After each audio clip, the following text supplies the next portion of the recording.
Langosta Literaria.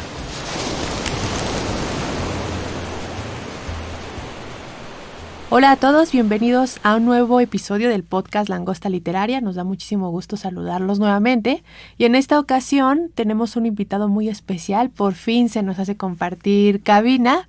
Tenemos aquí en cabina a Oscar Moreno de Oscar Booker. Hola, ¿cómo estás, Oscar? Hola, querida Jackie, yo encantado de estar aquí contigo en esta plática que tanto teníamos pendiente. Sí, ya la hemos retrasado y reagendado, pero al fin se va a realizar. Me da muchísimo gusto tenerte por acá, además en las oficinas de Penguin. Bienvenido. Y hoy vamos a platicar de algunos libros que queremos recomendarles para una tarde lluviosa de verano.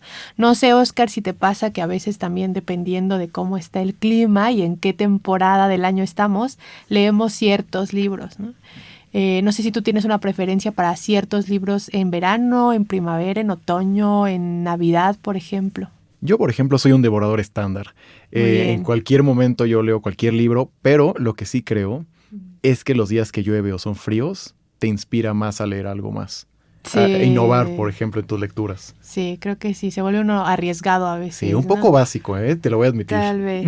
Sí, en invierno a mí sí me dan ganas de leer historias en donde hay Navidad, o donde pasa la Navidad, o donde hay nieve, o donde hay frío y demás, ¿no? Pero sí tienes razón. Y bueno, vamos a empezar porque traemos un montón de recomendaciones y además les vamos a tener una sorpresita al final que les vamos a platicar, así que quédense con nosotros, no le adelanten, sino que escuchen.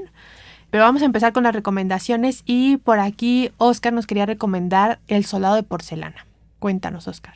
Bueno, El soldado de porcelana es una novela muy interesante, ya que nos cuenta una perspectiva diferente de la guerra, de la cual no se suele mencionar tan seguido, que es la perspectiva que vive un niño. La inocencia de los niños, la forma que ellos ven este conflicto, cómo se desenvuelve, cómo se relaciona la gente alrededor de esto, es muy interesante.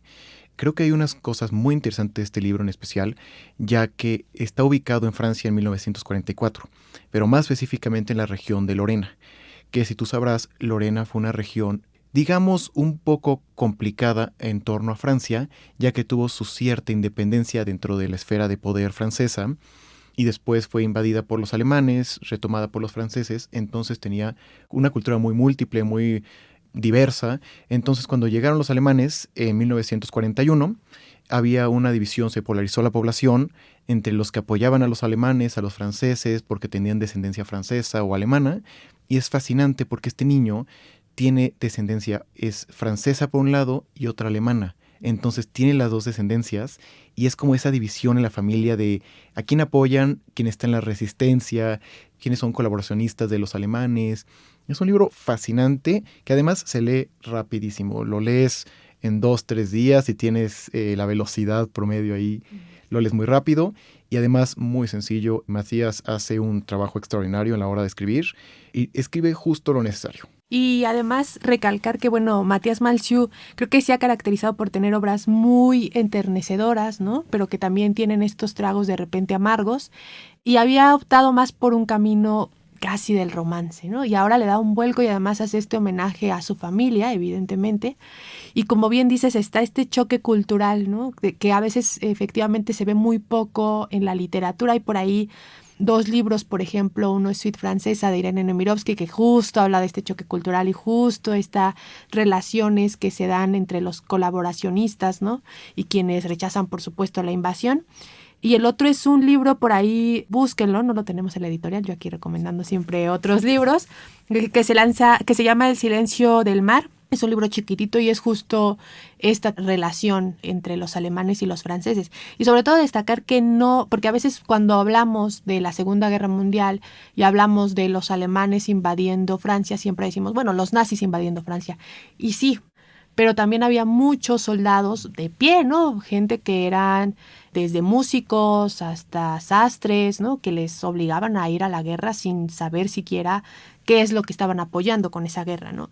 Y eso también se ve plasmado en este libro, que como bien dices es muy cortito y se avanza muy rápido, pero además sí es de esos libros que te dejan con un nudito por ahí por el tema de la niñez, ¿no? John Boyne, por ejemplo, con el niño con el pijama de rayas es otro que también lo logra muy bien, pero sí son contados los casos, ¿no? En los que tenemos esta perspectiva infantil.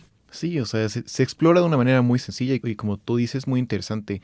Y además, justo como mencionas, no solamente es del punto francés, sino se menciona que no se quiere polarizar en los dos bandos, ¿no? No todos eran nazis, no todos los alemanes apoyan a los nazis, simplemente les tocó nacer en Alemania, les tocó servir en su ejército, y aquí lo plasma muy bien el libro, ya que hay personajes que tienen estas temáticas. Buenísimo, pues ahí está la primera recomendación y andamos un poco en la temática porque la siguiente recomendación que a mí me gustaría proponerles es Prometeo Americano.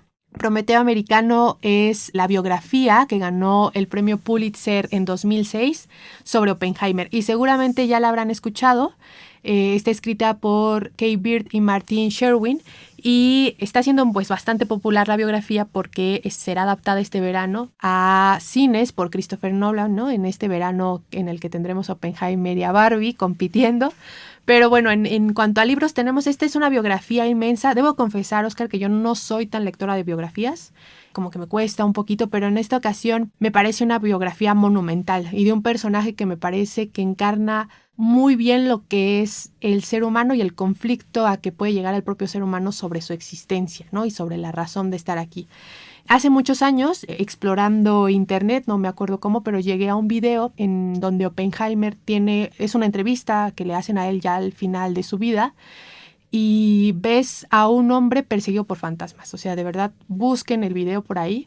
Y él hace una cita sobre qué es lo que sintió al momento del lanzamiento de las bombas en Hiroshima y Nagasaki. Y él decía, me he convertido en la muerte, la destructora de mundos, que es una cita, por supuesto, de otro lado, pero me parece que encarna muy bien también el sentimiento, ¿no? A veces cuando pensamos en la bomba atómica, por supuesto, pues pensamos en lo peor quizás, o una de las, si no es que la peor invención de la raza humana, que es la destrucción de sí misma y además la destrucción de su planeta, ¿no? Y ese conflicto lo vamos a ver aquí. Voy a dar quizás algunos spoilers de la película. Se ve que va a estar también muy bien adaptada y muy buena. Yo creo que va a ser una película que sí nos va a destruir un poquito porque al menos la biografía es también así. Empieza primero, pues por supuesto, con el proyecto Manhattan. Oppenheimer era un científico de renombre y es por tanto por lo que lo invitan a dirigir este proyecto que culminará con la construcción de las bombas atómicas. Y vamos viendo cómo el propio Oppenheimer lucha muchísimo para evitar que, pese a que él, ¿no?, dirige este proyecto, lucha muchísimo para evitar que se lleve a cabo. Y cuando se lleva a cabo, después lucha muchísimo para que haya una especie de comité internacional que regule esto, que no quede en manos del gobierno. Él tenía mucho miedo de lo que pudiera hacer su propio gobierno. Esta lucha lo lleva a ser considerado como un comunista, lo llegan a considerar, por ejemplo, el FBI como un espía de la Unión Soviética y lo espían, por supuesto, le ponen micrófonos en su casa, lo persiguen, deja de ser como esta especie de héroe que se convirtió al final de la Segunda Guerra Mundial, ¿no? Y se vuelve pues una persona muy controvertida. Es muchísimo después que a final de su vida se le reivindica un poco, pero es un personaje también muy controvertido y es un personaje con mucha culpa. Yo no me imagino la culpa que puede sentir alguien, sobre todo de corte humanista, que llegue a inventar esto, ¿no? Y además también pues estaba esta otra presión porque por otro lado pues estaban muy seguros que los alemanes, el partido nazi, estaba muy cerca también de la invención. Entonces era, ¿lo inventas tú o lo inventan los otros, ¿no? Entonces, ¿qué es lo que va a pasar? Y hay por ahí un episodio que yo espero ver en la película, porque en la biografía es muy cinematográfico, es una biografía muy cinematográfica, me parece, en donde él va a la Casa Blanca después del lanzamiento de las bombas atómicas y llega a la Casa Blanca en donde literal le grita al presidente de entonces, tengo las manos manchadas de sangre, ¿no? Que eso pues también debe ser una imagen pues muy, muy fuerte y el presidente lo que pide es por favor saquen a esta persona de aquí y no la vuelvan a traer, ¿no? Entonces es un personaje con muchos matices, me parece que vamos a tener por ahí también una biografía muy buena que se va a quedar pues en el fondo también editorial, ¿no? Y que seguramente se seguirá leyendo porque sí creo que habla muy bien de lo que es el conflicto del ser humano consigo mismo. Hacen mención a una cita también que se hizo en su momento cuando fue la invención y que se hizo en una revista científica. Y decía, los prometeos modernos han vuelto a saquear el monte Olimpo y han dado a los hombres los mismos rayos de Zeus, ¿no? Que es un poco lo que creo que es una gran metáfora relacionarlo, y también el título por eso con Prometeo, ¿no? Robó el fuego de los dioses, pero al final es también castigado por esos dioses, ¿no? Es torturado hasta la eternidad. Y me parece que justamente Oppenheimer pues termina siendo una persona torturada por su propia invención y pues sí llevado a un borde de tristeza tremendo. Busquen también la biografía y por supuesto también vean el video. De verdad me parece que es también muy ilustrador de cómo vivió este hombre. No sé aquí si quieras comentar algo al respecto, Oscar. Sí, es que la verdad la vida de Oppenheimer es muy interesante y justo como mencionas, es fascinante saber un poco el porqué detrás de toda esta culpa que tenía Oppenheimer, porque por un lado me imagino que se argumentó que si no se hubiera lanzado la bomba atómica, millones de vidas hubieran perecido en la toma de Japón, básicamente. Entonces, por un lado es matar casi 500,000 de personas con 2 solas bombas en menos de una semana, o más de 1 millón de vidas en más de 2-3 años que iba a tomar la guerra. Ese dilema ético que al final acabaron tomando, ya sabemos cómo finalizó, y todo recae en la genialidad de un solo hombre, que es Oppenheimer. Entonces sí, me imagino la culpa que debe haber cargado el resto de sus días. Exactamente. Y la película está causando mucha sensación. Por ahí se filtró, por ejemplo, un tráiler, ¿no? En una sala de cine en donde, bueno, en este tráiler aparecía Einstein, que además, por supuesto, el proyecto Manhattan se basa en estudios de Einstein para la construcción. Einstein, y parece que aparece un Avenger por ahí porque la gente gritaba al ver a Einstein en pantalla. Entonces va a ser también para todos los amantes de la ciencia, por supuesto, y quienes conozcan un poquito más sobre este periodo histórico y sobre el proyecto Manhattan, pues seguramente será un deleite, y la biografía es un deleite, está muy muy bien escrita.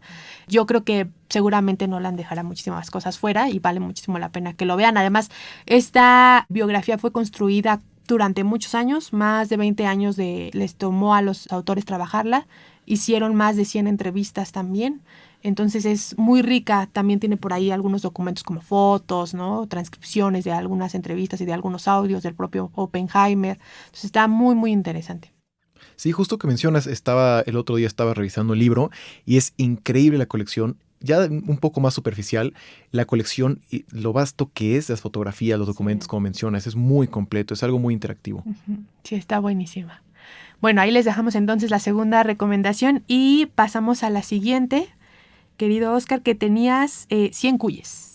Claro, el último premio Alfaguara, que es Premio Alfaguara 2023, si tengo Exactamente. correcto. Es un libro fascinante del cual yo entré sin esperar absolutamente nada y me sorprendió gratamente.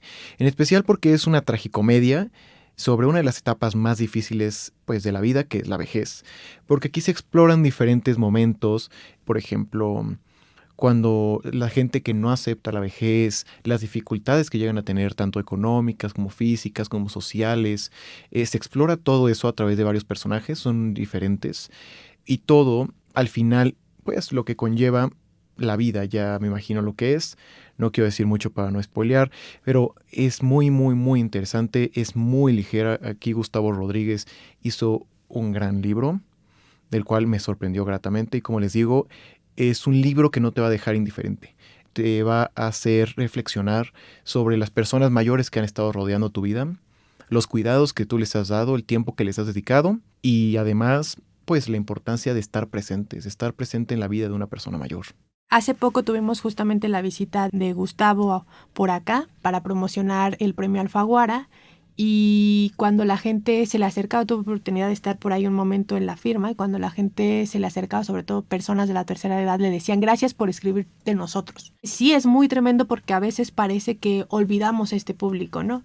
Hace poquito, por ejemplo, le llevaba a mi mamá un libro y me dice, no alcanzo a ver la letra, ¿no? Y pues hay otras formas de lectura, ¿no? Actualmente no es únicamente a través de los libros, que yo sé que a veces, por ejemplo, el bolsillo es más complicado para eso. El trade, por supuesto, ayuda, pero también está el ebook y está el audiolibro. Pero más allá de eso, que también sean protagonistas. Y era algo que él mencionaba también, es a veces le quitamos esta voz, ¿no? A veces en cuántas ocasiones hemos tenido una plática con nuestros abuelitos o tíos, ¿no? Que ya están en una edad más avanzada, Y muchas veces es el silencio, no solo porque no escuchan, sino porque parece que ya no tienen nada que contar o que no los incluimos en estas conversaciones. Pero por supuesto, pues tienen toda una vida y toda una experiencia para contarnos, ¿no? Entonces, eso lo maneja muy bien, y también la experiencia de lo que es vivir en una de estas comunidades o casas especiales para personas de la tercera edad.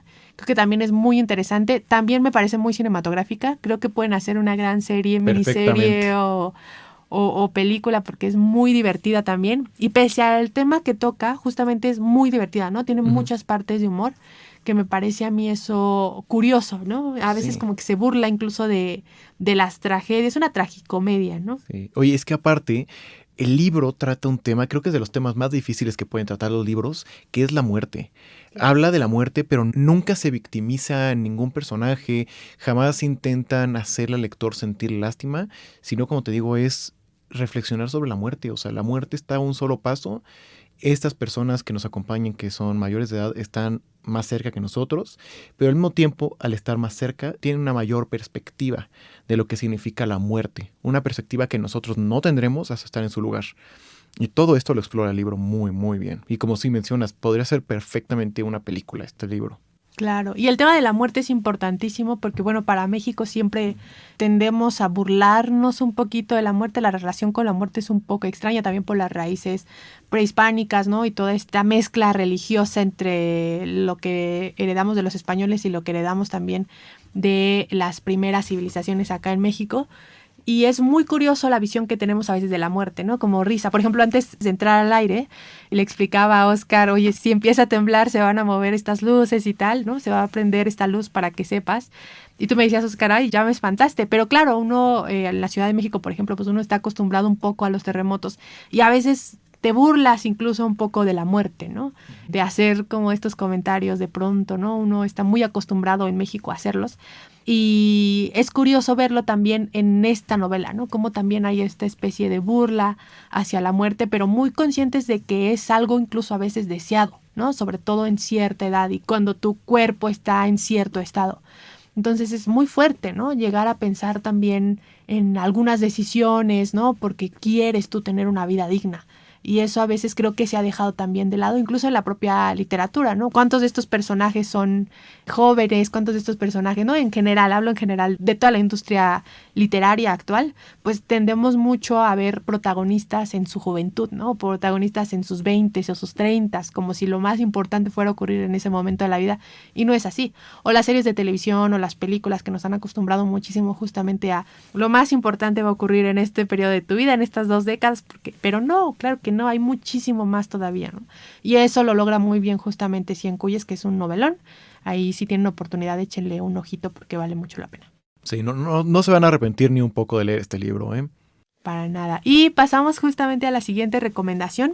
Seguimos un poquito también con el tema del proyecto Manhattan y la posguerra. Y vamos a pasar ahorita a Cormac McCarthy. Que bueno, desafortunadamente hace unas pocas semanas pues se anunció que había fallecido el autor. Un autor me parece quizás de los más importantes de la literatura estadounidense en general, por supuesto de los actuales. Por ahí ese día Stephen King tuiteó, ¿no? Dijo, se va el autor más importante norteamericano. Y mira, hablando de Stephen King, que me parece que es también uno de los pesos pesados actuales en la literatura. Pero bueno, hablamos de Cormac McCarthy. Cormac McCarthy, para quienes no han tenido la oportunidad de leerlo, bueno, se van a meter en un viaje muy bueno, pero también muy deprimente, ¿no? Hay que decirlo. Es un autor que creo que tiende a ser muy pesimista de la visión humana. Hablábamos justo en el caso de Oppenheimer de pues la tragedia casi griega, pero hay ciertos rayos de esperanza, ¿no? Lo mismo en Soldado de Porcelana o en Cien Cuyes, pese a la tragicomedia. Pero con Cormac McCarthy sí no hay ahí rayos de esperanza. Lo mismo escribe un western y una distopía, y en los dos casos es la soledad, la tristeza, lo peor de la raza humana, ¿no?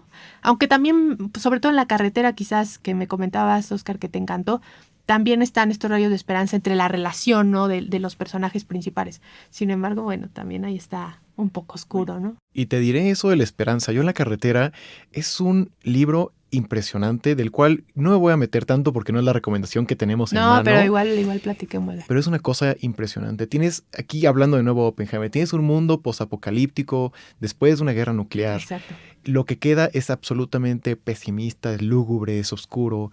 No hay nada, no hay por qué estar vivo, no hay ninguna esperanza. Entonces, en toda esta mezcla tan pesimista, pones a un padre y a un hijo en una carretera tratando de sobrevivir, buscando toda posibilidad por darle la mejor vida posible a su hijo, cuando ni el propio padre tiene una buena vida, no tiene ninguna esperanza, y aún así, pobre lector, que tiene que continuar de la mano de estos dos personajes en esa tragedia que van a encontrar, bueno, van a acabar deprimidos. Yo me acuerdo que yo acabé, no dormí ese día cuando lo acabé el libro. Sí. No dormí, o sea, yo estuve, me maltripié, fue una cosa, un sueño ya casi astral muy interesante, pero te van a dejar reflexionando muchísimo tiempo. Y el nuevo libro no imagino que no puede ser la excepción a la regla. Exactamente, es muy similar en esa parte. Creo que también es de estos libros que te quitan un poco el sueño, ¿no? Que los estás pensando, los estás pensando, los estás pensando.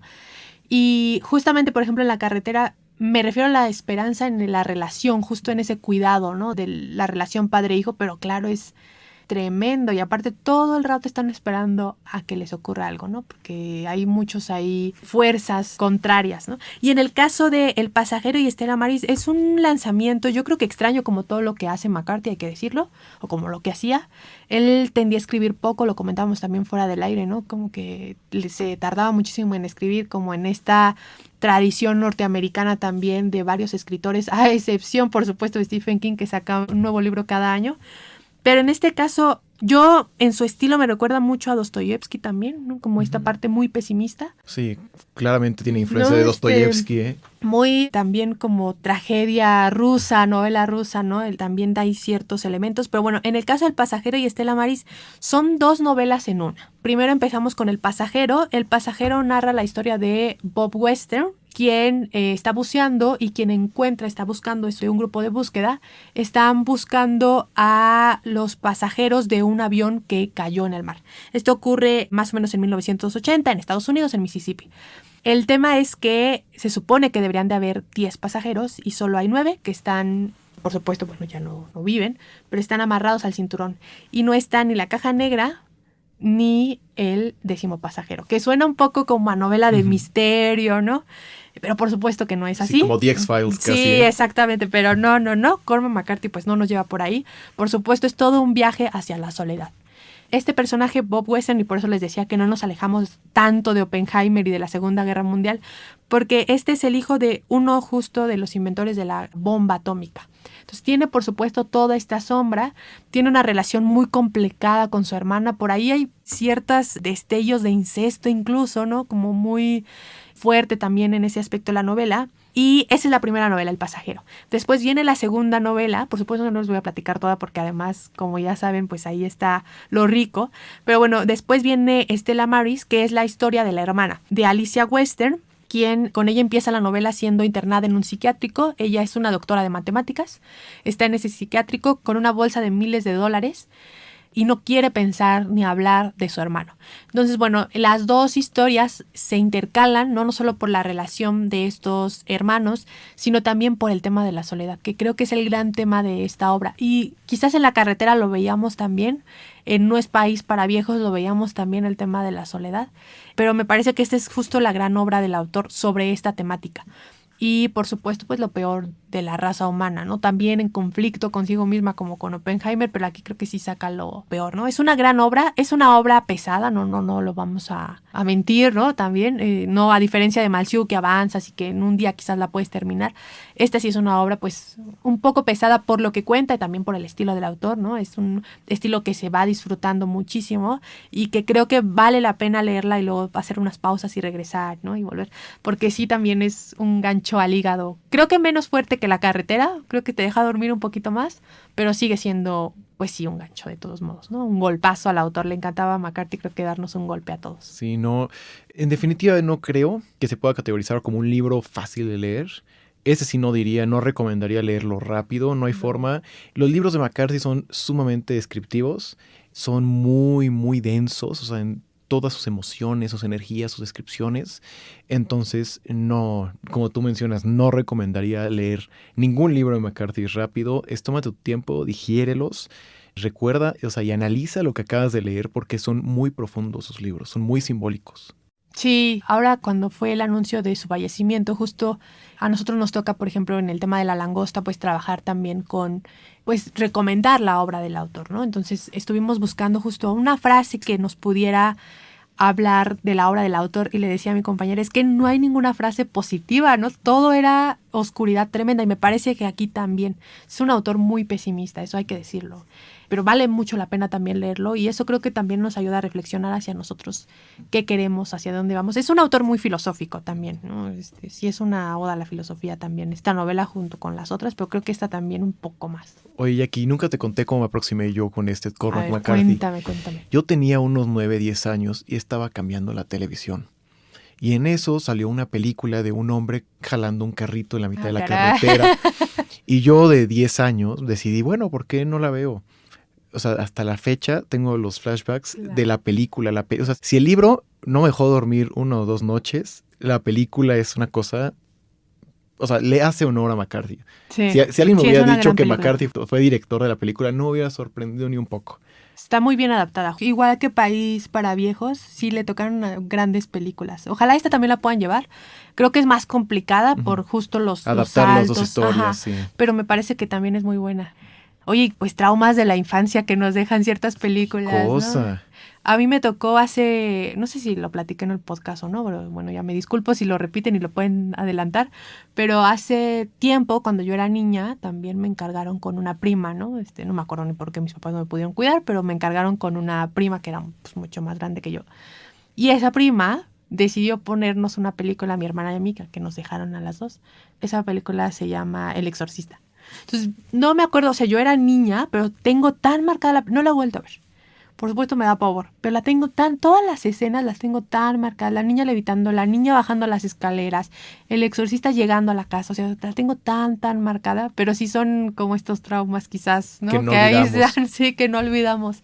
Ahí cuéntenos también en los comentarios cuáles son los suyos, tanto de libros como películas, porque creo que de los dos, ¿no? Sí, hay traumas de todos que nos dejan, ¿eh? Sí. Lean La Carretera o véanla y estoy seguro que por ahí les va a dejar un trauma nuevo. Sí, sin lugar a dudas. Y bueno, también El Pasajero y Estela Maris, ahí se van igual. Y por ahí teníamos otra recomendación también, querido Oscar, Victory City. Victory City. Bueno, es que ¿qué les puedo decir? Este libro, voy a decirles un poco, que va a haber un poco de spoilers porque les tengo que especificar por qué es tan buen libro y por qué se lo recomiendo tanto. Este libro intenta hacer una reinterpretación de una epopeya que nunca existió. Entonces tenemos a Salman Rushdie como si él hubiera decidido tomar la Ilíada, la Odisea, la Eneida, pero él todavía se quiso retar a sí mismo un poco más y dijo, ¿por qué no creo yo mi propia Odisea, mi propia Eneida? Y vamos a cambiar un poco la historia. Entonces decidió tomar la India del siglo XV o siglo XIV y comenzó a reimaginar el mundo de esa época. Cómo vivían, quiénes gobernaban, quiénes eran los súbditos. Entonces crea una historia contada de una mujer llamada Pampa. Y Pampa nos cuenta la caída de una ciudad llamada Biznaga. Bueno, lo interesante de esta epopeya es cuando se reinterpreta, porque la reinterpretación nos cuenta la historia de 2 hombres que eran unos vaqueros que encontraron una cueva. Llegan a la cueva y se encuentran a una mujer de entre unos 10 y 20 años. La conocen como la bruja. Y le dicen, oye, vengo aquí, ayúdame a salir adelante, a encontrar una mejor vida.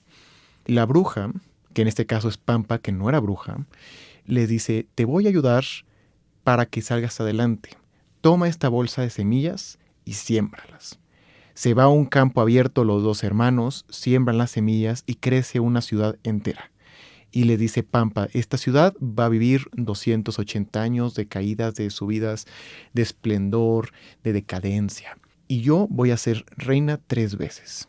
Entonces es fascinante porque nos cuentan la historia de Biznaga y la forma en que se cimenta todo el poder a través de una nación. O sea, nos habla cómo es la construcción, o sea, físicamente de una nación, cómo se crean los mitos fundacionales para una sociedad, cómo está interconectada la gente para poder crear de una familia a una sociedad, a una nación, y todo está perfectamente escrito por Salman Rushdie. Es un libro impresionante. Y sin lugar a dudas, un tema también buenísimo.